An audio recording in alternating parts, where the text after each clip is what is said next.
السلام عليكم ورحمة الله وبركاته. وعليكم السلام ورحمة الله وبركاته. بسم الله الرحمن الرحيم. الحمد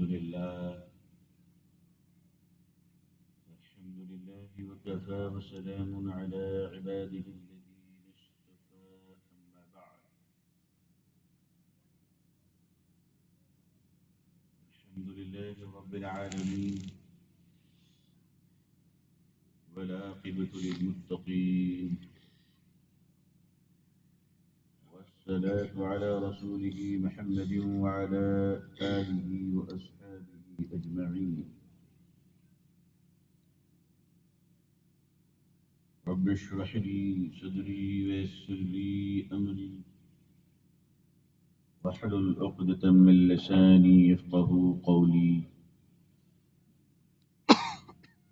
رب يسر ولا تعسر وتمم بالخير. ربي زدني علما ربي زدني علما اللهم ربي زدني علما وألحقني بالصالحين.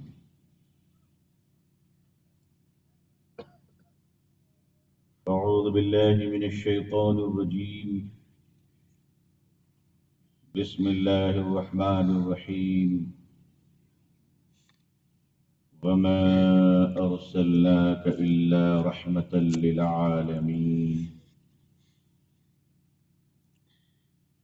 صدق الله العظيم وصدق رسوله النبي الأمي الكريم. اللهم صل على سيدنا محمد وعطرته بعدد كل معلوم لك.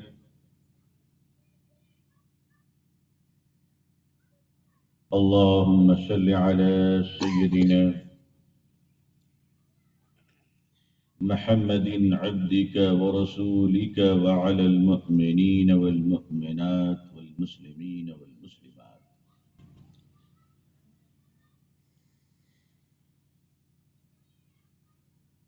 معزز حضرات علماء کرام، بزرگان محترم، نوجوانان اسلام، عزیزان گرامی، پردہ نشی خواتین امت اسلامیہ،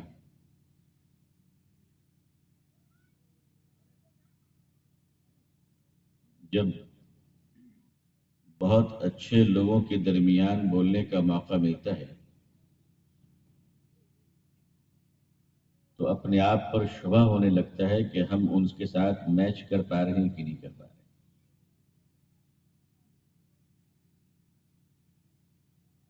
ظاہر ہے کہ آپ حضرات ایک بڑی کھلی طبیعت، صاف دل، مخلص مزاج اور شیریں زبان رگستانی لوگ ہیں، اور یوں کہہ لیں کہ سیمنٹڈ ہندوستانی لوگ ہیں.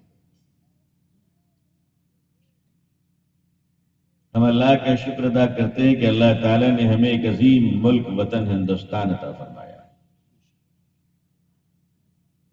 جو چیزیں اللہ کی طرف سے ملتی ہیں وہ نعمت ہوتی ہیں، قدر کی جائے تو بڑھ جاتی ہیں، نا قدری کی جائے تو پھر گڑبڑ ہو جاتی ہے.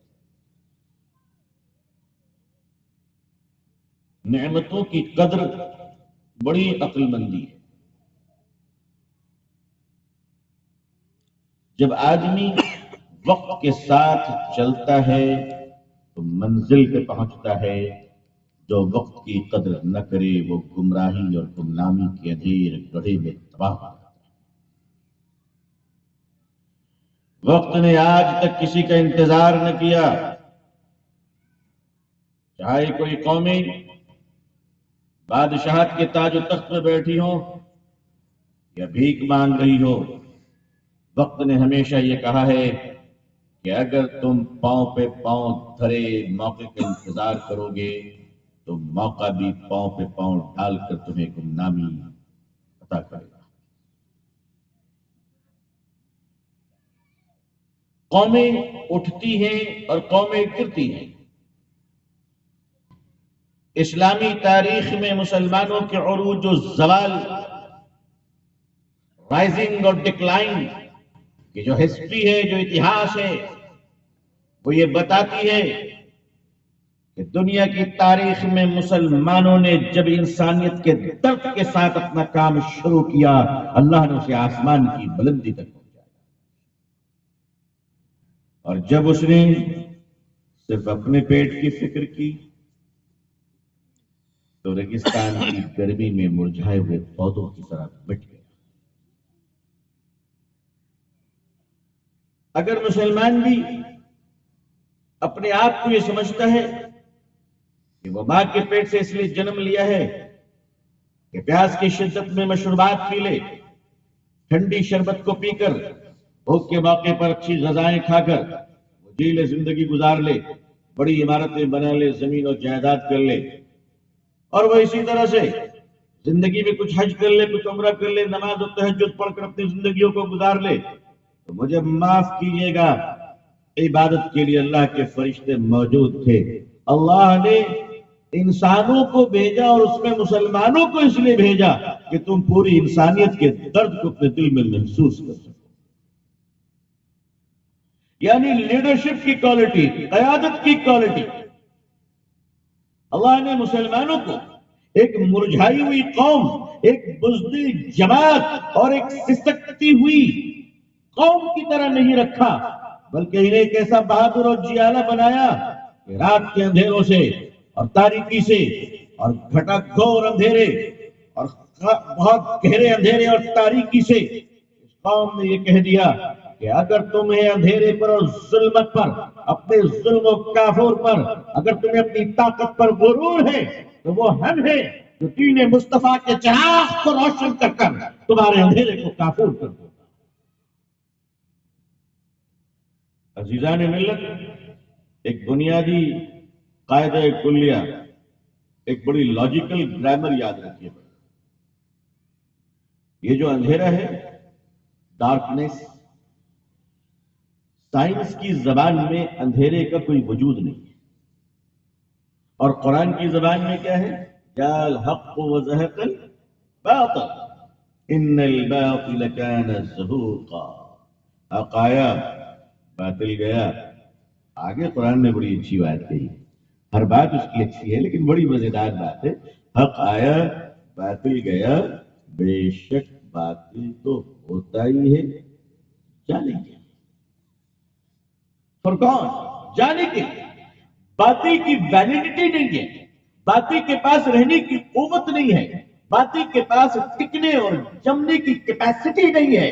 تو باطل اندھیرا ہے، اور اندھیرے کا اپنا کوئی وجود نہیں ہوتا، اندھیرے کی اپنی کوئی پرسنالٹی نہیں ہوتی ہے، اندھیرے کی اپنی کوئی حیثیت نہیں ہوتی ہے۔ پھر اندھیرا کس چیز کا نام ہے؟ میرے بزرگوں یاد رکھنا، اندھیرے کسی چیز کی نام نہیں، کسی چیز کا نام نہیں ہے، بلکہ روشنی کی غیر موجودگی کا نام اندھیرا ہے۔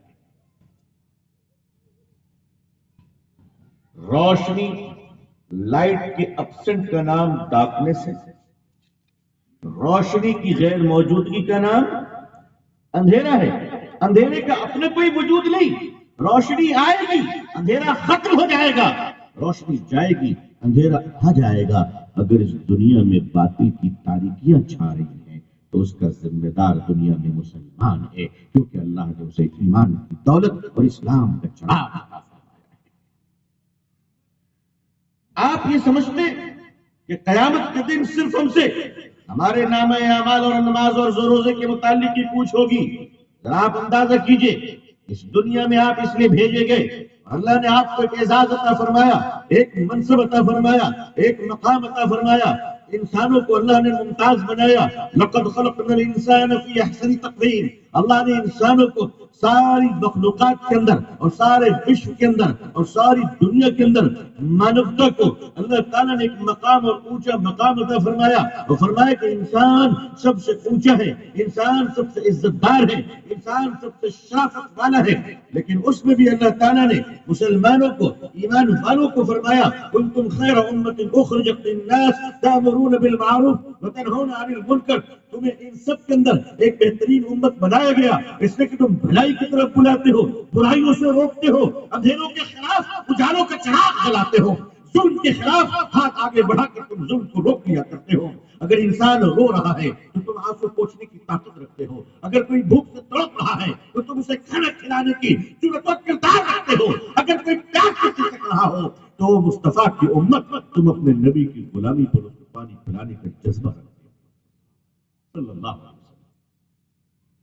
اگر ان تمام صفات سے، اگر ان تمام کوالٹی سے، اگر ان تمام بھلائیوں سے مسلمانوں نے اپنے آپ کو نہیں سجایا، اگر اپنے آپ کو نہیں بنایا تو وہ جی سکتا ہے داڑھی ٹوپی کے ساتھ، وہ جی سکتا ہے نماز روزے کے ساتھ، وہ جی سکتا ہے مسجد اور مدرسے کے ساتھ، لیکن یاد رکھیے گا اگر اس کا اسلامی کریکٹر اس کے اندر نہیں ہے، اخلاق نہیں ہے، اپنی قوم کے ساتھ ساتھ دوسروں کے لیے بھلائی کا جذبہ نہیں ہے، مانوتا کے لیے پریرنا اور پریم نہیں ہے، تو پھر ایسی قومیں ڈھا دی جاتی ہیں۔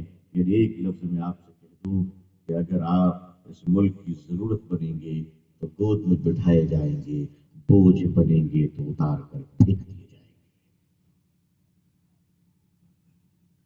آدمی کا اپنا پیارا بچہ بھی گود میں اگر بوجھ بن جائے تو باپ نیچے اتار دیتا ہے۔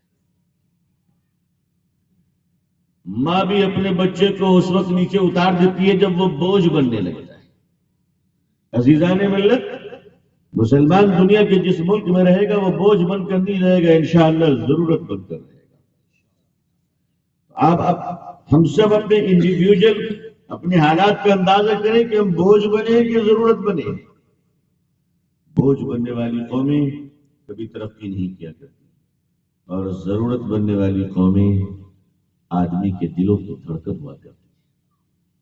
نبی کریم صلی اللہ علیہ وسلم نے مسلمانوں کو جو ٹاسک دیا ہے، نبی کریم صلی اللہ علیہ وسلم نے دنیا کے مسلمانوں کو جو درس دیا ہے وہ درس یہ ہے کہ حضور صلی اللہ علیہ وسلم جب مکے کی وادیوں میں تشریف لائے تو آپ کو بتایا گیا کہ زندہ بیٹیاں دفن کی جا رہی ہیں یا بیٹیوں کو زندہ گاڑ دیا جا رہا ہے۔ قبر کا گڑا کھود کر باپ اپنی بیٹی کو قبر میں ڈال کر اوپر سے پتھر ڈال دیتا ہے۔ پیارے نبی صلی اللہ علیہ وسلم نے فرمایا آج کے بعد کوئی بیٹی زندہ دفن نہیں ہوگی، بیٹیوں کی رکشا کے لیے محمد مصطفیٰ آ گئے ہیں صلی اللہ علیہ وسلم۔ اور مسلمانوں، اگر تمہاری نظروں کے سامنے تمہاری دشمن کی بیٹی کی بھی چادر اتار لی گئی، اگر تمہاری نظر کے سامنے تمہارے دشمن کی بیٹی پر بھی اتیاچار ہو اور اگر تم چپ رہو گے تو قیامت کے دن حوض کوثر کے سامنے کھڑے ہو کر تم اپنے نبی کو کیا منہ دکھاؤ گے صلی اللہ علیہ وسلم؟ کیونکہ آقا صلی اللہ علیہ وسلم نے پوری انسانیت کی بیٹیوں کی حفاظت کی ذمہ داری پریکٹیکل ایمان والوں کو عطا فرمایا۔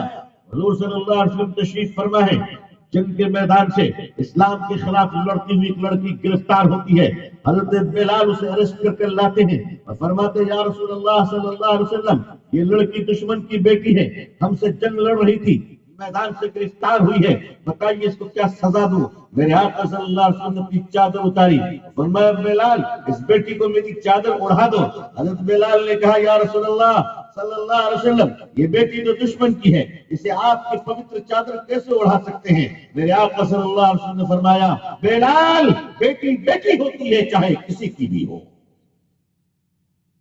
ایک عظیم الشان درس نبی کریم صلی اللہ علیہ وسلم نے پوری دنیا کو دیا، لیکن ہائے افسوس کہ ہم نے اپنے پیٹ کی آنکھوں کو بھرنے کے چکر میں اپنے سارے سبق کو ہی بھلا دیا، سارے سبق کو بھلا دیا۔ ہمارا ایک سنگل ورک، ایک ٹاسک ہمارا ہے، اور وہ ٹاسک یہ ہے کہ ہم جہاں بھی رہیں گے وہاں ہماری یہ فکر نہیں ہونی چاہیے کہ ہم دولت میں لوگوں کے ساتھ کمپٹیشن کریں، بلڈنگ میں لوگوں کے ساتھ کمپٹیشن کریں، جائیداد میں لوگوں کے ساتھ کمپٹیشن کریں، نہیں، بادشاہت اور حکومت میں لوگوں کے ساتھ کمپٹیشن کریں، نہیں، ہمارا کمپٹیشن، ہماری کمپٹیشن زندگی کے صرف ایک میدان میں ہے، اور وہ میدان یہ ہے کہ ہمارا کریکٹر دنیا کے سب سے اچھے انسانوں جیسا، ہم بیہیویئر اور کریکٹر کے لیے آئے، اور یہ کریکٹر اللہ نے سب سے بہتر کس کو عطا فرمایا؟ لَقَدْ كَانَ لَكُمْ فِي رَسُولِ اللَّهِ أُسْوَةٌ حَسَنَةٌ صلی اللہ علیہ وسلم۔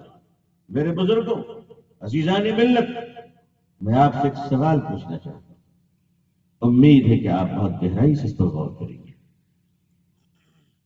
نبی کریم صلی اللہ علیہ وسلم کو نبوت عمر کے کتنے حصے میں ملی؟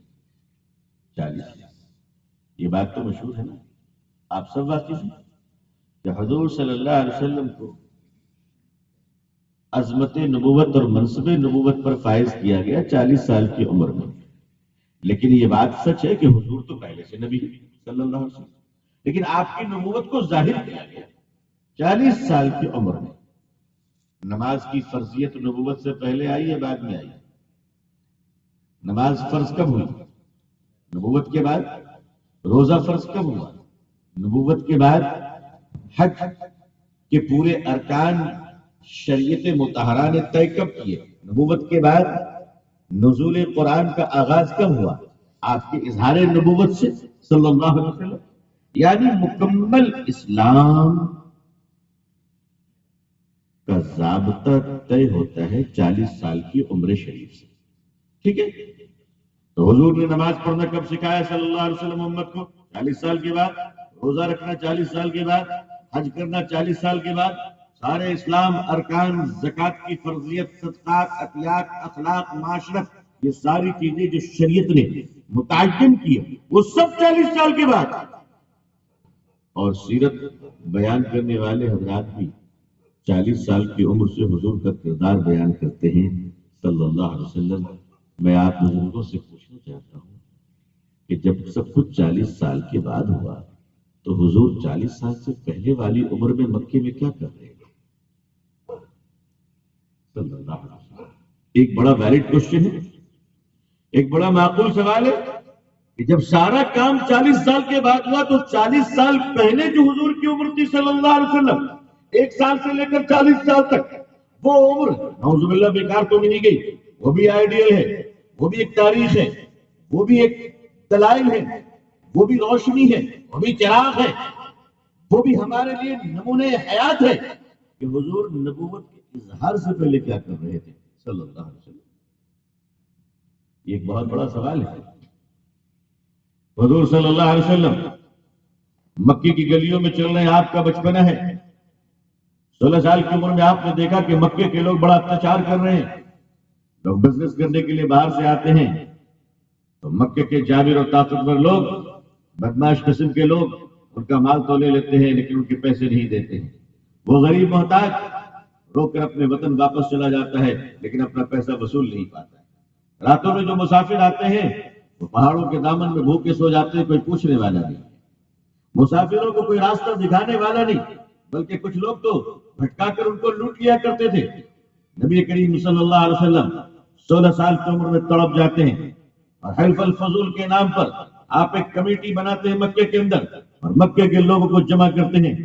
فرماتے ہیں وہ مکے کے رئیسوں، وہ مکے کے چودھریوں، وہ مکے کے بڑے سرداروں، وہ مکے کے زمینداروں، وہ مکے کے لیڈروں، وہ مکے کے بڑے بڑے لوگوں، قبیلے کے ذمہ داروں، تم سب جمع ہو جاؤ اور ہم مکے کے اندر ایک ایسی کمیٹی اور سوسائٹی اور ویلفیئر ٹرسٹ بنانا چاہتے ہیں کہ تاکہ مانوتا کی رکشا ہو سکے، لوگوں کی حفاظت کی جا سکے، بھوکوں کو کھانا کھلایا جا سکے، پیاسوں کو پانی اور بھٹکے ہوئے مسافروں کو راستہ دکھلایا جا سکے۔ میرے آقا صلی اللہ علیہ وسلم راتوں میں گشت کرتے تھے۔ آپ رات کے اندھیرے میں مکے میں، نوجوانی کی عمر میں، 16 سال کی عمر ہے، آپ رات کے اندھیرے میں مکے میں ٹہلتے تھے کہ کوئی مسافر بھوکا تو نہیں سو گیا، کوئی مسافر بھوکا تو نہیں سو گیا، کوئی ویبسائی اور تجارت کرنے والا کسی بیوپاری کا مال کسی دبک نے لوٹ تو نہیں لیا، کوئی مسافر راستہ بھٹک کر کہیں کسی اور کی طرف تو نہیں چلا گیا۔ میرے آقا صلی اللہ علیہ وسلم رات میں خود ڈیوٹی دیا کرتے تھے۔ آپ کا عالم یہ تھا کہ آپ کا بچپنا جب مکے میں چلا، ابھی لوگوں کو پتہ نہیں تھا کہ عبد المطلب کا یہ پوتا اللہ کا آخری رسول بننے والا ہے صلی اللہ علیہ وسلم۔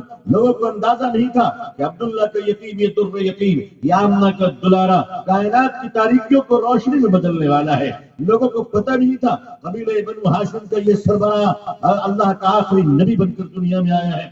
لیکن عالم یہ تھا کہ آپ تو مکے کی گلیوں سے گزرتے تھے، اپنے اپنے چبوترے پر بیٹھے ہوئے اور اپنے اپنی اونچائی اور بلندیوں پر بیٹھے ہوئے لوگ مکے کے رئیسوں، مکے کے قبیلے کے سرداروں جب دیکھتے تھے ایک ننھا بچہ مکے کی گلیوں میں محمد مصطفیٰ عبداللہ کا دلارا صلی اللہ علیہ وسلم آ جا رہے ہیں، مکے کے سردار کھڑے ہو جایا کرتے تھے۔ لوگوں نے پوچھا سردار تم کس کے احترام میں کھڑے ہو جا رہے ہو؟ تو سردار کہا کرتے تھے وہ دیکھتے نہیں ہو سچوں کا سچا آ رہا ہے، وہ دیکھتے نہیں ہو محبت کرنے والا آ رہا ہے، وہ دیکھتے نہیں ہو امانت کا رکھوالا آ رہا ہے۔ وہ محمد صلی اللہ علیہ وسلم جسے دنیا یہ تو نہیں جانتی تھی کہ یہ نبی ہونے والے ہیں، مگر دنیا یہ جانتی تھی کہ یہ کبھی جھوٹ نہیں بولتے ہیں۔ وہ دنیا والے یہ تو نہیں جانتے تھے کہ یہ نبی ہونے والے ہیں، مگر دنیا یہ جانتی تھی کہ اگر ان کے پاس امانت رکھ دو گے تو یہ امانت میں کبھی خیانت نہیں کرنے والے۔ ایک کریکٹر کی لمبی داستان بنائی گئی۔ اللہ تعالیٰ نے مکے کے اندر مکے والوں کو اور عرب والوں کو اپنے پیارے حبیب صلی اللہ علیہ وسلم کا 40 سالوں تک صرف کریکٹر بتایا۔ شریعت 23 سال بتائی گئی، شریعت 23 ایئرس، کریکٹر 40 ایئرس۔ دوبارہ غور فرمائیے، شریعت 23 سال میں بیان کیے گئے اور بیہیویئر، کریکٹر، کردار، اخلاق 40 سال میں بیان۔ 40 سالوں تک صرف کردار کی تعمیر ہوتی رہی، 40 سالوں تک صرف اخلاق سنوارا جاتا رہا، دنیا کو قائل کیا گیا کہ میرے مصطفیٰ کو دیکھ لو۔ کبھی بچپن سے لے کر جوانی تک تم جھوٹ کا الزام نہیں لگا سکتے، بے حیائی کا الزام نہیں لگا سکتے۔ اللہ تعالیٰ نے پورے مکے کو بتا دیا کہ کل جب میرے مصطفیٰ صلی اللہ علیہ وسلم میرے حق پر اپنے سچے نبی ہونے کا اعلان کریں گے تو تم دشمنی تو کر سکتے ہو لیکن میرے مصطفیٰ کو جھوٹا نہیں کہہ سکتے۔ تم میرے نبی کی مخالفت تو کر سکتے ہو مگر بے ایمان نہیں کہہ سکتے۔ عزیزان ملت، مسلمانوں کو اسی اخلاق کی طرف لوٹنا ہے، اس لیے کہ دنیا کے سب سے خوبصورت پودے کا نام محبت ہے، اور محبت کا پودا زمین پہ نہیں انسان کے دلوں میں اگا کرتا ہے۔ دلوں میں اس پودے کو اگانے کے لیے میرے پاس آپ کو دینے کے لیے کوئی نسخہ نہیں ہے سوائے اس کے حضرت محمد رسول اللہ صلی اللہ علیہ وسلم کے عظیم نسخے کہ جب آپ غار حرا سے تشریف لائے پہلی وحی نازل ہو چکی ہے، حضرت جبریل علیہ السلام کی زیارت ہو چکی ہے، آقا صلی اللہ علیہ وسلم کی کیفیت بدلی ہوئی ہے، نیا تجربہ ہے، نیا مشاہدہ ہے، آپ طبیعت بدلی ہوئی ہے۔ آپ غار حرا سے چل کر آتے ہیں اور فرماتے ہیں خدیجہ مجھے گھبراہٹ ہو رہی ہے، مجھے کمبل اڑا دو۔ خدیجہ دیکھو مجھے کبھی پسینہ آ رہا ہے، کبھی کپکپاہٹ ہو رہی ہے، لگتا ہے کہ شاید میں بچوں گا کہ نہیں بچوں گا۔ جب یہ آپ نے الفاظ ارشاد فرمائے تو ام المؤمنین حضرت سیدہ خدیجہ رضی اللہ تعالی عنہا نے تسلی کے 3 الفاظ ادا کیے تھے۔ میں آپ کو تحفے میں آج وہی الفاظ دینا چاہتا ہوں۔ ہمارے پیارے آقا صلی اللہ علیہ وسلم نے فرمایا کہ میں بہت پریشان ہوں، مجھے لگتا ہے کہ مجھے کچھ ہو جائے گا۔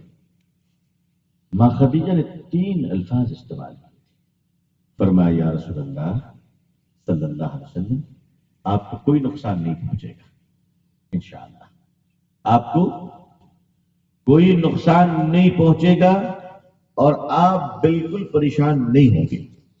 کیوں؟ اس لیے کہ آپ 3 کام کرتے ہیں۔ توجہ فرمائیں، فرمایا آپ بالکل پریشان نہیں ہوں گے، آپ کو کوئی تکلیف نہیں پہنچے گی، آپ کو کوئی نقصان نہیں پہنچے گا، اس لیے کہ آپ 3 کام کرتے ہیں۔ بھوکوں کو کھانا کھلاتے ہیں، ضرورت مندوں کی ضرورتیں پوری کرتے ہیں، بھٹکے ہوئے مسافروں کو راستہ بتاتے ہیں۔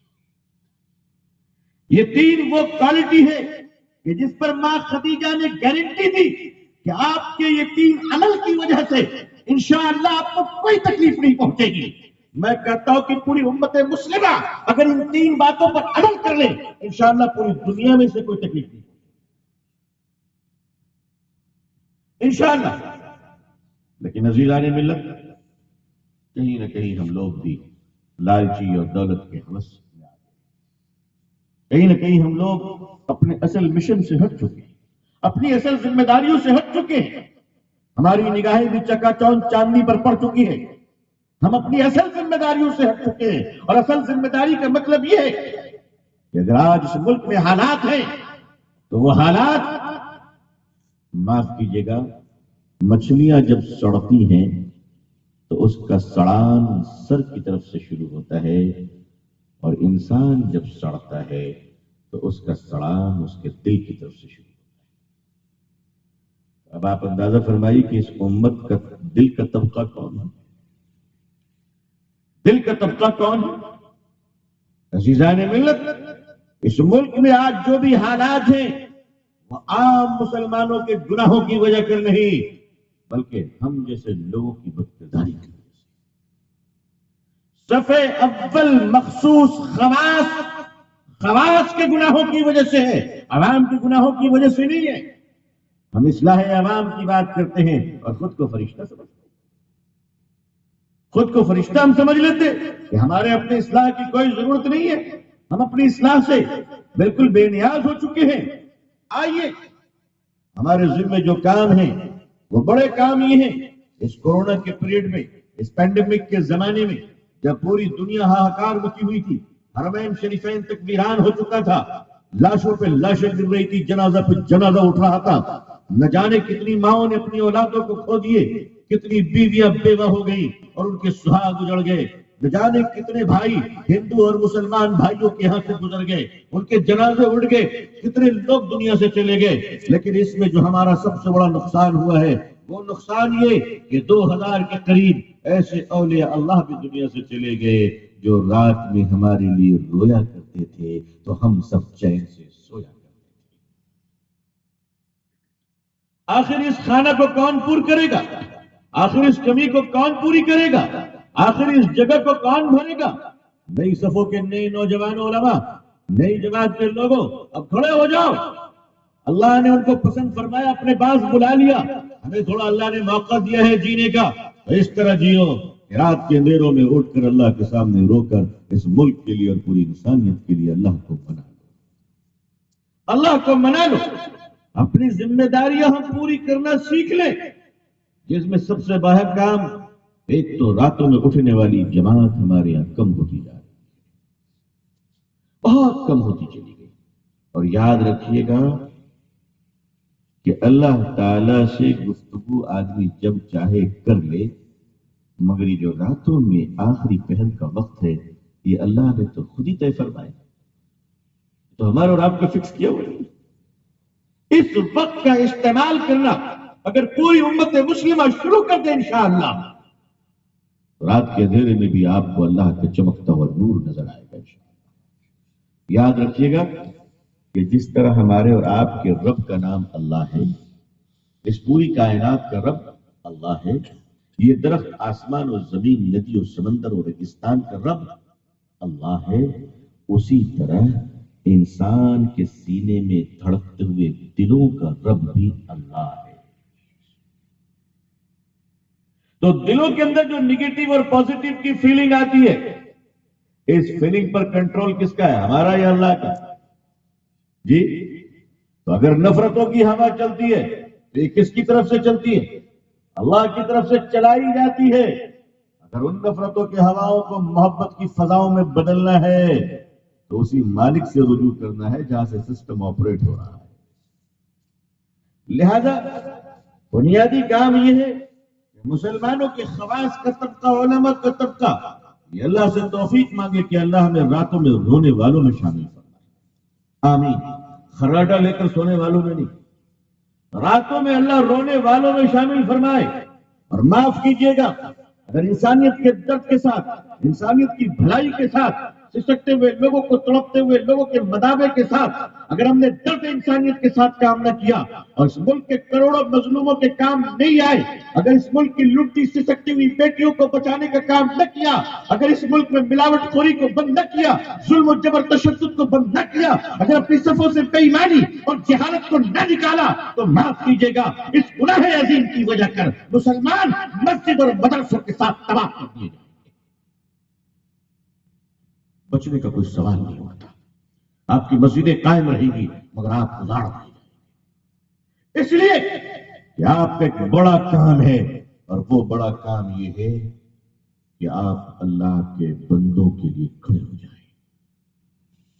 اللہ تبارک و تعالیٰ نے فرشتوں کی جماعت اتاری، کہا جاؤ فلانی بستی پر میرا عذاب نازل کرو اور بستی کو پلٹ۔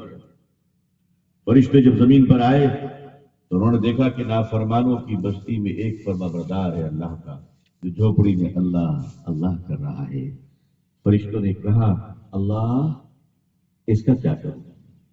یہ تو آپ کا ہے، اس کا کیا کروں؟ اللہ نے فرمایا اس بے غیرت کو بھی پلٹ دو کہ میرے بندے مجھ سے ناشنا ہو گئے اور اس کو تڑپ نہیں ہوئی، اس کو غیرت نہیں آئی، یہ تڑپا نہیں، میرے نام کا احساس نہیں ہوا، میرے بندے گمراہ ہو رہے تھے اور اسے کوئی احساس و تڑپ نہیں پیدا ہوئی، یہ مجھے یاد کر رہا ہے، میں اس کا اجر قیامت میں دوں گا، لیکن اس نے جو جرم کیا ہے اس کی سزا مجھے دنیا میں مل گئی۔ ہم اور آپ اپنی صفوں میں اپنا ماسٹر پلان تیار کریں کہ ہمیں مانوتا اور انسانیت کے کام کیسے آنا ہے۔ نمبر 1، اور یہ کیسے ہوگا اور یہ کس طرح ہوگا؟ اس کے لیے آپ کو اپنے ہاں اپنی صفوں میں، اپنی جماعتوں میں، اپنے گھروں میں، اپنی مسجدوں میں تعلیمی انقلاب لانے پڑے گی، ایجوکیشن کا ریولیوشن۔ مجھے افسوس ہے کہ ان 75 سالوں میں ہم لوگوں نے تقریریں بہت کی لیکن ملت کا مزاج تیار نہیں۔ میں کبھی کبھی بغاوت کی باتیں کر جایا کرتا ہوں، کیا آپ اندازہ فرمائیے آج ہمارے ملک میں گلی گلی مسجدیں ہیں، مدرسے ہیں، تبلیغی جماعت ہیں، ہمارے جیسے لوگ خطیب ہیں، بہت سارے مولانا علماء ہیں، جمعے میں خطاب ہے، دین کا کام قدم قدم پر ہے، اس کے باوجود ہم ہندوستان کے مسلمانوں کو 100% سچ بولنے کا مزاج نہیں بنا سکتے کہ میری قوم کے لوگوں جھوٹ بولنا گناہ ہے۔ یہ ہم بولتے تو ہیں لیکن معاف کیجیے گا آج ہمارے مسجدوں کے محراب تک پاک نہیں، آج جھوٹ جب وہاں بولے جا رہے ہو، جب دین کے ایوانوں سے جھوٹ بولے جا رہے ہو، تو ظاہر ہے کہ اس ملک میں اجتماعی نفرت کی فضا نہیں چلے گی تو کیا چلے گی؟ اس لیے آئیے بات طے کیجیے۔ میرے آقا صلی اللہ علیہ وسلم سے جب پوچھا گیا کہ یا رسول اللہ صلی اللہ علیہ وسلم کیا مسلمان جھوٹ بول سکتے ہیں؟ نبی کریم صلی اللہ علیہ وسلم کے چہرے کا رنگ بدل گیا اور آپ خفا ہو گئے اور آپ نے فرمایا کہ جو میرا ہوگا وہ جھوٹا نہیں ہوگا، جو میرا ہوگا وہ جھوٹا نہیں ہوگا۔ عزیزان ملت، تقریباً 83-84 سن 1984 یا 85 کی بات ہے، کینیڈا کے چرچ میں ایک بڑے پریسٹ اور فادر ہوا کرتے تھے،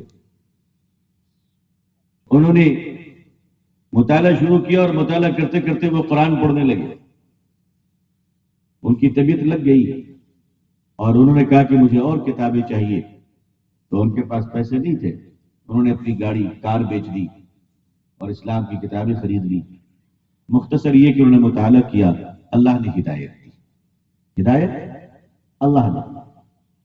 میں بڑا شارٹ میں بتا رہا ہوں، کافی لمبا واقعہ ہے، بڑا لمبا واقعہ ہے، ان کی کارگزاری دل کو تڑپا دینے والی کارگزاری، لیکن جو چیز آپ کو بتانا چاہتا ہوں، آپ کی خدمت میں عرض کرنا چاہتا ہوں، وہ پیش کر رہا ہوں۔ مختصر یہ کہ اللہ نے ان کو ہدایت دی اور وہ حج کرنے تشریف لے گئے حجاز مقدس، مکہ المکرمہ میں انہوں نے حج کیا، مدینہ منورہ میں حاضری دی اور واپسی انہوں نے ہندوستان سے رکھا اور وہ بامبے تشریف لائے۔ بامبے کے مسلمانوں نے ان کو بڑا ویلکم کیا، ان کے اعزاز میں پروگرام رکھا کہ آپ کچھ ہم لوگوں کو نصیحت کر دو۔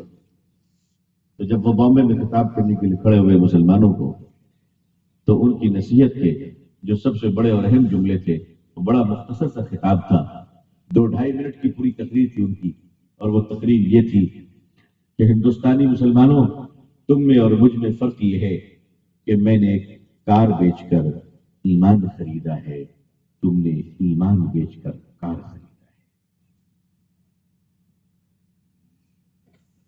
آج جب ہم اپنے شعبوں میں دیانتداری نہیں پیدا کر پا رہے، ہم دینی شعبوں میں، مذہبی شعبوں میں، جماعتوں میں آج دیانتداری کا اتنا فقدان ہو گیا کہ آج لوگ دیکھ کر ہمیں چڑ رہے ہیں، ایوانوں میں بحثیں ہو رہی ہیں، ہمارے کردار اور کریکٹر پر گفتگو ہو رہی ہے، اور دنیا جانتی ہے کہ یہ اتنے کمزور ہیں، ان کو کہیں سے بھی دبایا جا سکتا ہے، اس لیے کہ انہوں نے دیانتداری کا دامن چھوڑ۔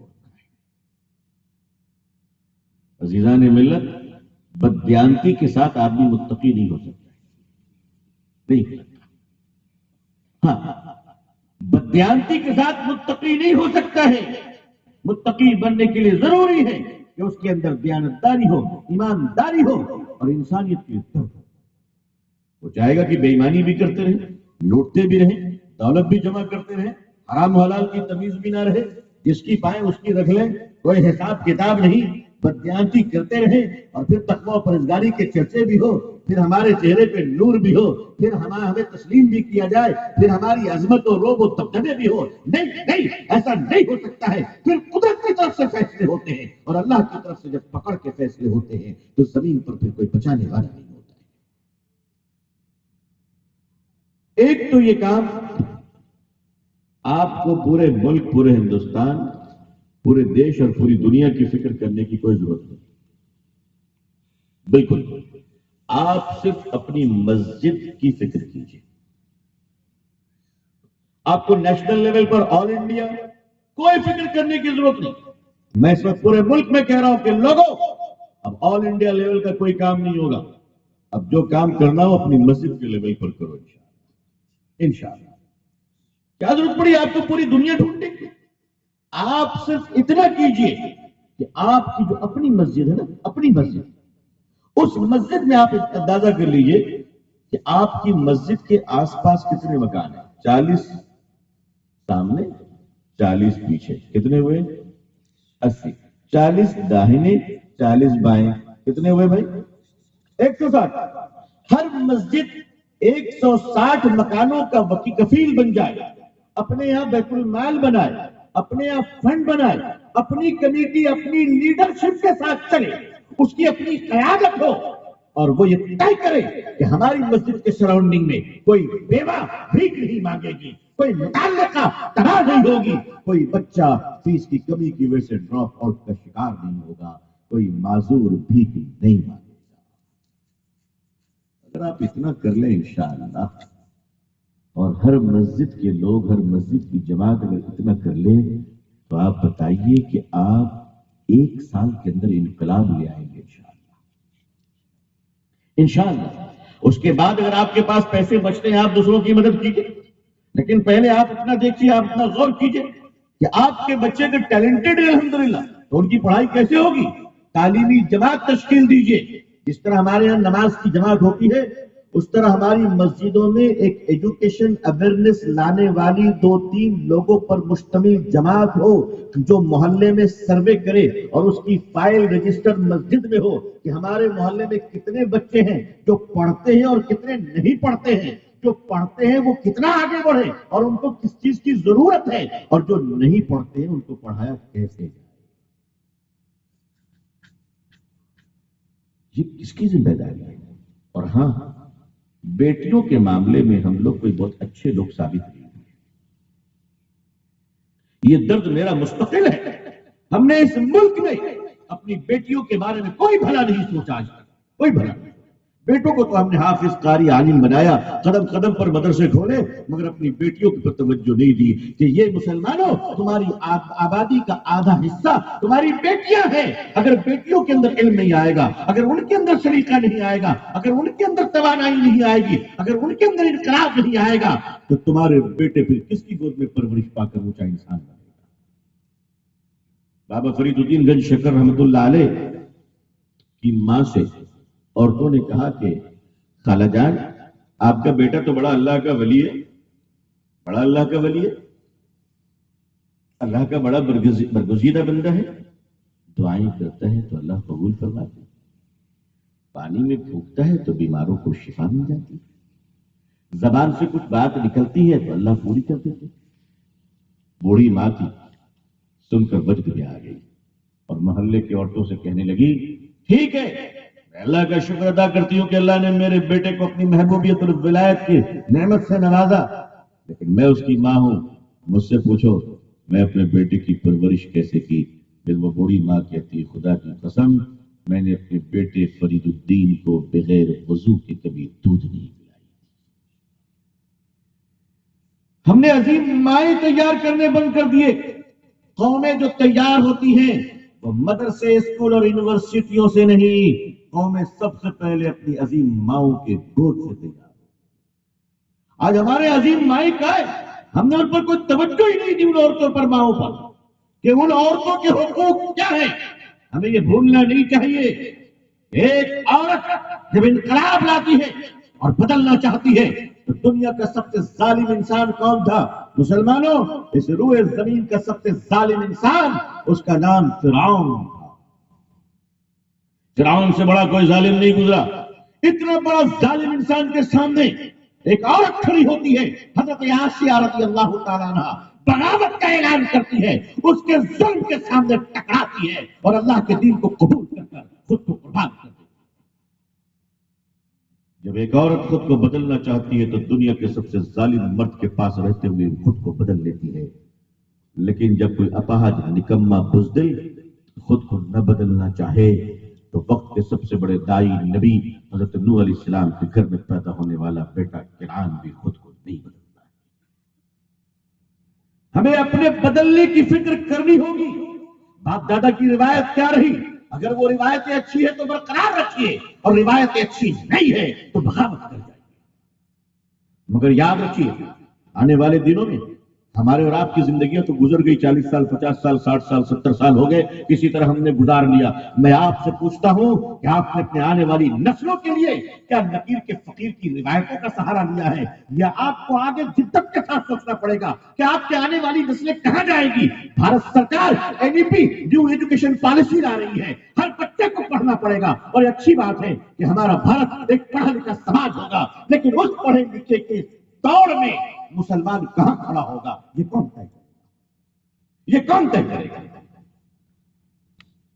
یہ طے کرنا ہماری اور آپ کی ذمہ داری نہیں ہے۔ اگر آپ نے ابھی سے اپنے آپ کو مضبوط بنانے، اپنے دیش کو مضبوط بنانے، اپنی نسل اور سماج کو مضبوط بنانے کی فکر نہیں کی تو معاف کیجیے گا آنے والے 25-30 سالوں میں آپ کی نسل کہیں کھڑے ہونے کے قابل نہیں رہے۔ لوگ لچھے دار بات کر کر سہلا کر آپ کو چلے جائیں گے، مگر آپ کی نسل کہاں کھڑی ہوگی؟ آپ کی اولادوں میں میں پوچھتا ہوں آپ کے بیٹوں میں کوئی شیخ الاسلام پیدا کیوں نہیں ہو سکتا؟ آپ کے بیٹوں میں کوئی شیخ الہند کیوں پیدا نہیں ہو سکتا؟ آپ کی اولادوں میں بھارت کا ایک بڑا عالم دین و فقیہ کیوں نہیں پیدا ہو سکتا؟ کیا منع ہے یہاں پہ؟ نہیں، بلکہ آپ کو اپنے بارے میں سوچنا پڑے گا، اور آپ کو یہ سوچنا پڑے گا کہ آپ کے ہر گھر کی بیٹی دین کا انقلاب ہوگی انشاءاللہ۔ قومیں پہلے اپنی بیٹیوں کو تیار کیا کرتی ہیں، تب ان کے گود میں پرورش پانے والا بچہ تیار ہوتا ہے۔ آج عزیزان ملت، اسلام نے بیٹیوں کو پڑھنے سے منع نہیں کیا ہے، اسلام نے بیٹیوں کو بے حیا اور بے غیرت بننے سے منع کیا ہے۔ ہمارے اپنے تعلیمی ادارے ہونے چاہیے، وہ تعلیمی ادارے اس لحاظ کے اللہ تعالیٰ نے آپ لوگوں کو خوشحالی دی ہے، خدا ترس علماء، اللہ سے ڈرنے والے علماء حق کی رہنمائی اور سرپرستی حاصل کر کے، یاد رکھیے گا ایسے علماء ہر دور میں اور رہیں گے انشاءاللہ جو اللہ سے ڈرتے ہیں۔ میں مانتا ہوں کہ علماء سو کی بھرمار ہے اس وقت، مجھے انکار نہیں اس بات سے، لیکن یہ کہنا ناشکری ہوگی کہ علماء حق نہیں ہیں۔ اللہ نے ہر علاقے میں رکھے ہیں، آپ ان دردمند علماء کی سرپرستی میں، آپ ان کے مشورے سے ایسے ادارے قائم کیجئے جو آپ کا انگلش میڈیم مدرسہ ہو۔ سن لیجئے، دوبارہ کہہ رہا ہوں، ڈھکے چھپے الفاظ میں نہیں بول رہا ہوں، آپ کے اپنے انگلش میڈیم مدارس ہو، جن مدارس میں آپ کی بیٹیاں حیا اور پردے کے ساتھ داخل ہو اور کلاس 10 کرتے کرتے وہ حافظہ اور عالمہ بن جائیں، اور 12 کرتے کرتے وہ عالمہ مکمل بن جائیں، اور 12 کے بعد وہ طے کریں کہ وہ کون سی لائن میں جائیں گی، میڈیکل سائنس میں جانا ہے یا کسی اور شعبے میں جانا ہے، تاکہ وہ بیٹیاں تیار ہو، ملک و ملت اور انسانیت کی خدمت کرنے کو تیار ہو۔ اسی طرح ہمارے مدارس میں ہمارے پڑھنے والے طلبہ، ہمارے فضلا، اللہ نے اتنی صلاحیتیں دی ہیں ان کے اندر کہ اللہ اکبر، ایک سال میں تو بعض جگہ دیکھتا ہوں کہ 5 مہینوں میں ایک بچہ پورے قرآن کا حفظ کر لیتا ہے۔ اللہ اکبر، یہ قرآن کا ہی معجزہ ہے، اور یہی وجہ ہے کہ قرآن کا حافظ قرآن بچہ جب پڑھنے دوسرے شعبے میں پڑھنے بیٹھتا ہے۔ میں کرناٹکا کے شاہین ادارے میں جب گیا بیدر کے اندر، تو میں نے دیکھا کہ ایسے حافظوں نے 6 مہینے کے اندر میٹرک پاس کر لیے جنہوں نے کبھی اسکول میں جا کر قلم نہیں پکڑا تھا۔ میں نے پوچھا ڈاکٹر عبد القدیر صاحب سے ایسا کیسے ہوا؟ انہوں نے کہا یہ قرآن کا معجزہ ہے، قرآن کا معجزہ ہے۔ لہذا ہمیں کہیں نہ کہیں اپنے بارے میں ایک براڈ سوچنا پڑے گا۔ آپ دوسروں پر کب تک بوجھ بن کر رہے ہیں؟ کب تک ہم حکومت سے شکایتیں کرتے رہیں گے؟ کب تک ایوان سیاست کے سامنے ہاتھ جوڑ کر کھڑے رہیں گے؟ کیوں نہ ہم آگے بڑھ کر دینے والے بن جائیں انشاءاللہ۔ انشاءاللہ لینے والے نہیں، کہیے اب انشاءاللہ ہم دینے والے بنیں گے انشاءاللہ۔ میں ابھی زکوٰۃ کے اوپر نہیں جا رہا ہوں، ورنہ پھر بات آئے گی۔ اگر زکوٰۃ کا حساب کتاب شروع کر دوں، آپ یقین مانیے روح کہاں جائے گی، روح کہاں جائے گی؟ یہ پیسے کہاں جا رہے ہیں؟ کیا ہو رہا ہے ان پیسوں کا؟ مدینہ منورہ میں آج بھارت میں کیا حال ہے؟ آج اتنے سارے مسلمانوں میں ہر چوتھا مسلمان یا تو غریب ہے یا بھکاری ہے۔ دوبارہ سنیے، ہر چوتھا مسلمان یا تو غریب ہے یا بھکاری ہے۔ اور بھیک مانگنا ہم لوگ کا ایسا سمبول ہو گیا ہے کہ دوسرے لوگ بھی بھیک مانگتے ہیں تو وہ بھی ٹوپی پہن لیتے ہیں، کیونکہ بھیک تو اسی لباس میں ملتی ہے۔ جانتے ایسا کیوں ہے؟ جانتے ہیں؟ میں آج اشاروں سے کہہ کر جا رہا ہوں، علماء سمجھ سکتے ہیں میرے اشاروں کو، میں اس پر تفصیل ابھی بیان نہیں کروں گا۔ جانتے ایسا کیوں ہے؟ جب مدینے میں زکوٰۃ فرض ہوئی، مدینہ منورہ میں جب زکوٰۃ فرض ہوئی، نبی اکرم صلی اللہ علیہ وسلم نے زکوٰۃ وصولنے کے لیے جب لوگوں کو لگایا تو صرف 8 مہینے کا مطلب ہے 1 سال پورا نہیں ہوا ہے نا۔ ایک زکوٰۃ ابھی فرض ہوئی تو دوسری زکوٰۃ کب فرض ہوگی؟ سال پوری ہونے کے بعد، سال پورا ہونے کے بعد دوسری زکوٰۃ فرض ہوگی تو 8 مہینے یعنی انڈر ایئر۔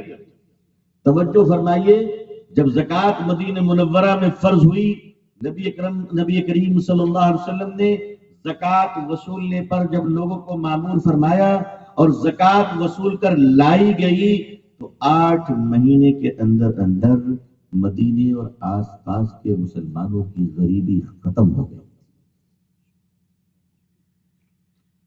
8 مہینے کی محنت میں اگر زکوٰۃ سے مسلمانوں کی غریبی ختم ہوئی تو 75 سال میں بھارت کے مسلمانوں کی غریبی ختم کیوں نہیں ہو رہی؟ یہ پیسے جا کہاں رہے ہیں بھائی؟ سوچنے والی بات ہے، سوچنے والی بات ہے۔ اگر ایک ٹھیلے والا چائے کی دکان لگاتا ہے، ٹھیلے والا، تو شام میں وہ بھی حساب کرتا ہے کہ میں جو سارا دن چائے بنایا ہوں اس میں پانی کتنا گیا، پتی کتنی گئی، شکر کتنی گئی، دودھ کتنا گیا، آگ کتنی جلی، گلاس بچے کتنے، پھوٹے کتنے، اور پروفٹ کتنی ہوئی، بولو حساب کرتا ہے کہ نہیں کرتا ہے؟ ایک چائے والا بھی چائے بیچنے کے بعد شام میں حساب کرتا ہے۔ 75 سال سے ہم لوگ کام کیے جا رہے ہیں، آج تک اپنا حساب کیوں نہیں کرتے؟ کہ ہم نے پایا کیوں کھویا؟ ہم اپنا حساب کیوں نہیں کرتے؟ بے لگام کیوں بن گئے ہیں؟ اور اگر کوئی ہم سے حساب پوچھتا ہے تو ہم اسے اپنی توہین کیوں سمجھتے ہیں؟ ہم اسے اپنی توہین کیوں سمجھتے ہیں؟ ون وے ٹریفک، صرف آپ مال دیتے رہیں اور آپ کو پوچھنے کا حق نہیں کہ مال جا کہاں رہا ہے، کدھر جا رہا ہے؟ یہ کب تک چلے گا ون وے ٹریفک؟ یہ کس طرح سے مذہبی تجارت کا کاروبار کب تک چلے گا؟ میری قوم کے لوگوں کھڑے ہو جاؤ اور اپنے اندر ہمت اور جرأت لاؤ، حق کے لیے اپنے سر کو پیش کر دو اور باطل کے سامنے چٹان بن کر کھڑے ہو۔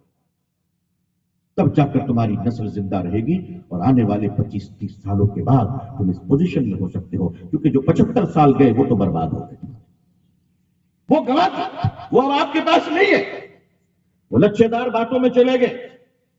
آنے والا وقت آپ کا ہے انشاءاللہ، اور یاد رکھیے گا کہ اس ملک کو ہمیں دینا ہے انشاءاللہ، دینا ہے انشاءاللہ، اس ملک کو بنانا ہے انشاءاللہ۔ اس ملک کے اندر جو کروڑوں ہمارے بھائی بہن ہیں جو دوسرے دھرم کے ماننے والے ہیں، یہ سب بھی اللہ کی مخلوق اور حضور صلی اللہ علیہ وسلم کی امت ہیں۔ ان کے بھی کچھ ادھیکار ہیں ہمارے اوپر، ہمیں ان کے بھی ادھیکار اور حق کو ادا کرنا ہے انشاءاللہ. کریں گے انشاءاللہ. ایک سن لیجئے، سیدنا حضرت عمر بن خطاب رضی اللہ تعالیٰ عنہ مدینے سے باہر جا رہے تھے، ساتھ میں آپ کے ایک دوست بھی ہیں. کیا ادھیکار ہے دوسروں کے؟ ہم لوگوں نے صرف مذہبی بنیاد پر ایک دوسرے کے کنفیوژن کا شکار ہوتے چلے گئے. اگر دوسرے لوگ کنفیوژن کا شکار ہیں تو ہماری تو ذمہ داری تھی کہ ہم اس کو کلیئر کرتے. ہماری اپنی رسپانسبلٹی کیا تھی؟ عزیزان ملت، سیدنا حضرت عمر فاروق رضی اللہ تعالیٰ عنہ مدینے کے باہر تشریف لے گئے. آپ کی نظر پڑی کہ ایک بوڑھا آدمی بھیک مانگ رہا ہے. ایک بوڑھا آدمی بھیک مانگ رہا ہے. حضرت عمر کانپنے لگے کہ عمر کی حکومت میں کسی آدمی کو بھیک مانگنے کی ضرورت پڑ جائے. اے عمر کو اللہ کو کیا جواب دے گا؟ اے عمر کو اللہ کو کیا جواب دے گا؟ آپ گھوڑے سے نیچے اترے، اس کے پاس تشریف لے گئے.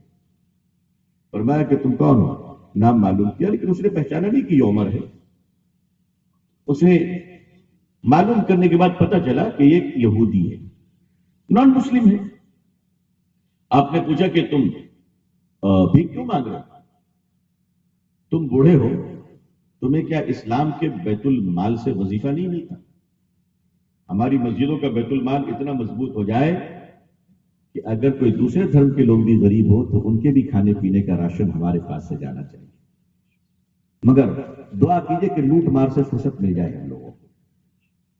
میں کبھی کبھی کہا کرتا ہوں کہ اگر سسکتی ہوئی انسانیت کے بیچ میں، تڑپتی ہوئی انسانیت کے بیچ میں، سیلاب میں ڈوبتی ہوئی انسانیت کے بیچ میں، زلزلے میں تڑپتے ہوئے لوگوں کے بیچ میں ریلیف کا سامان تقسیم کرتے ہوئے بھی اگر ہمارے اندر ایمانداری نہ ہو، زکات کی ساڑیاں بانٹتے ہوئے بھی اگر ہمارے پاس ایمانداری نہ ہو، اگر کمبل اور کھانا بانٹتے ہوئے بھی ہم ایماندار نہ ہو، تو ایسے بے ایمانوں کے ہاتھ میں اگر ملک کی حکومت دے دی جائے گی تو یہ تو بھارت کا بیڑا ہے. اتنی بھی ایماندار ہم نہیں ہے. کہاں چلی گئی ہماری ایمانداری میرے بزرگوں؟ ایماندار اپنا امتحان ہم خود لے سکتے ہیں کہ ہمارے اندر ایمانداری کا جذبہ ہے. اس ملک کی حکومت قیادتیں آپ کو کیسے دی جا سکتی؟ آج تو ہماری مسجدوں میں چلے جائیے تو بعض مسجدوں میں بیت الخلا میں بھی تالا لگا ہوا ملے گا. آپ لوگ تو بڑے شریف آدمی ہیں، لیکن یہ سچ بول رہا ہوں میں، مسجد کے ٹوائلٹ میں بھی تالا لگا رہتا ہے. میں نے کئی بار سوچا کہ یہاں کون سا خزانہ چھپا ہوا ہے. کیا بہادر شاہ ظفر جاتے جاتے یہاں کچھ رکھ کر گئے؟ آخر یہاں تالا کیوں لگا ہوا ہے؟ یہ ہمارا کیریکٹر ہے.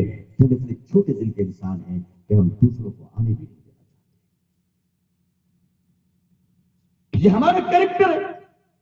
عزیزان ملت، کہاں چلے گئے ہم قیادت کی بات کرتے ہیں، ہم لیڈرشپ کی بات کرتے ہیں، ہم ملک میں ماحول کی بات کرتے ہیں، ہم اپنی مسجدوں میں ماحول نہیں بنا پا رہے.